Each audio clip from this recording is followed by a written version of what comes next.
Well, still on the business front of sorts, and Craig Emerson's got his supermarket review out this morning that says that the big supermarket giants should not be broken up. Instead, they should be threatened with a big stick if they break a mandatory code of conduct. So let's get the coalition response to that now. Joining us is the Shadow Finance Minister Jane Hume. Jane, it's good to see you in person. Thanks for coming in today. So Craig Emerson so far, according to the AFR this morning, he's called the coalition approach to breaking up the supermarket chains as populist, lacks credibility, it would lead to store closures and job losses. What's your response to that? Well, considering the coalition hasn't come out with a policy, I think that's a big call from Craig Emerson. Of course, this is an interim report that he has released, and let's be honest, he's released it to the media, not to the coalition, so we haven't been able to see it yet.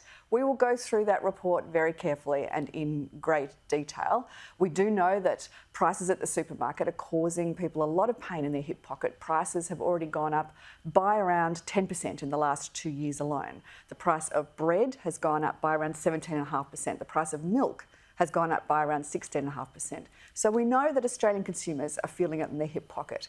Is this the right response? Well, we'll wait and see to read the report and go through it in great detail. However, what I would say is you can question how genuine the government is on this issue if at the same time as they're trying to beat up the supermarkets, they're also levying a tax on farmers through a biosecurity levy, which of course gets immediately passed on through higher prices of groceries. If they're levying a tax on truckies through diesel fuel charges, which also get directly passed on to the price of groceries, and if they're not getting the prices of energy under control, and they're inflicting enormous changes to the industrial relations system, which locks up these big supermarket companies in a lot of red tape with their employment contracts. All of these things are feeding higher prices. There isn't just one solution. There are plenty of solutions. And quite frankly, I'd question the government's sincerity when they say they want to get supermarket prices down if they're doing all these other things. All right, what's your solution? Well, we will come back to you with at the moment. So you don't have one yet? No, that's not at all what I say. The first thing we would do is get inflation down. Right? I mean, quite frankly, the way to get prices down is to get inflation down, get inflation under control. This government has shown no real appetite to get inflation under control because its spending is still out of control. $209 billion just in the last 2 years alone, additional spending. Of course, this means that inflation stays higher for longer, interest rates stay higher for longer, and people are doing it tough. Surely that has got to be the first thing. In the meantime, though, we will look at supermarket powers and we will look at whether they are being fair on farmers and passing on price reductions to consumers, and we'll look at that through a different lens. So, Craig Emerson, I mean, this is back on the idea of divesting the supermarket giants. He basically says that if the giants are forced to sell, so say you've got a Woolworths and then they've got to sell a Metro, for example. Then his concern is that Metro could just be picked up by another giant. So then it becomes counterproductive and then leads to greater market concentration. Do you share that view at all? Well, there is always concern with divestiture powers whether they will actually decrease prices. In the same way, though, you would also you're looking at that, you would also consider that whether enormous fines, the way that Craig Emerson is considering, whether they will have the effect of decreasing prices.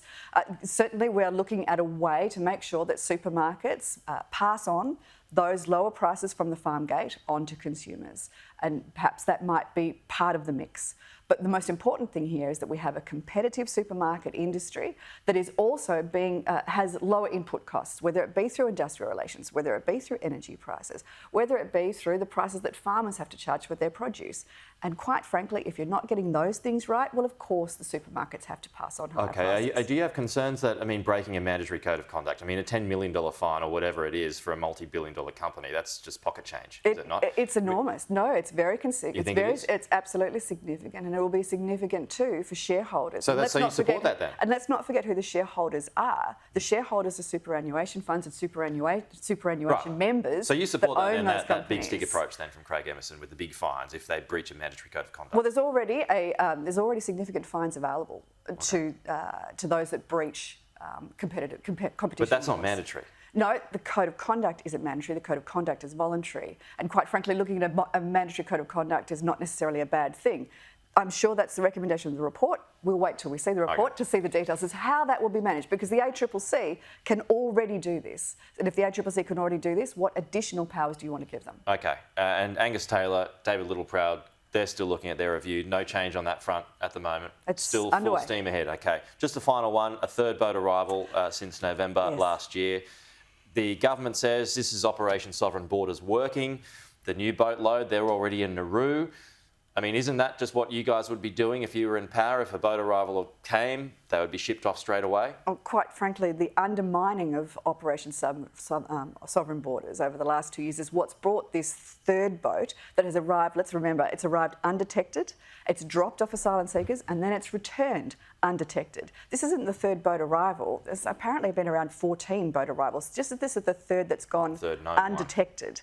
That's really concerning. That's very concerning. The fact that the floodgates have been opened, that the people smugglers believe that they can now sell a passage to Australia that will allow people to stay here permanently, that there is a permanent pathway to residency by arriving here illegally, that's of great concern. That's on the government because they have undermined Operation Sovereign Borders.